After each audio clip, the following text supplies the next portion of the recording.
আসসালামু আলাইকুম। আজকে আমরা শিখব ভগ্নাংশের বিয়োগ। তো আগের মতোই ভগ্নাংশ বিয়োগ করতে গেলে আমাদের প্রধান কাজ কি হবে?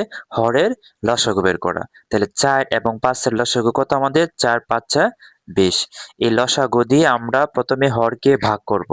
যে ভাগফল থাকে এটাকে আমরা লবকে গুণ করব। তাহলে ৪ এবং ২০ এ যদি আমরা ভাগ করি তাকে ৫, ৫ দ্বারা যদি আমরা ৫ কে গুণ করি ৫ ৫ এ কত?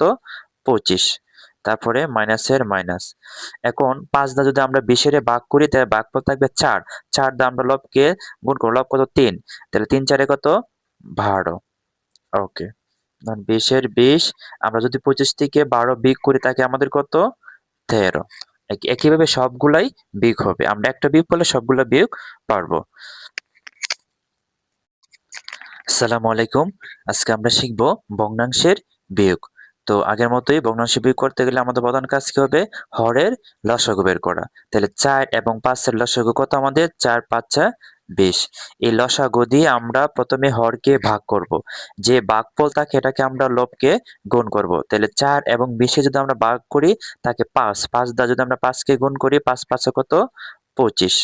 তারপরে মাইনাসের মাইনাস। এখন ৫ দ্বারা যদি আমরা ২০ এর ভাগ করি তাহলে ভাগফল থাকবে ৪। ৪ দ্বারা আমরা লবকে গুণ করব। লব কত? ৩। তাহলে ৩ ৪ এ কত? ১২। ওকে। ধরেন ২০ এর ২০ আমরা যদি ২৫ থেকে ১২ বিয়োগ করি তাকে আমাদের কত? ১৩। একইভাবে সবগুলাই বিয়োগ হবে। আমরা একটা বিয়োগ করলে সবগুলা বিয়োগ পারবো।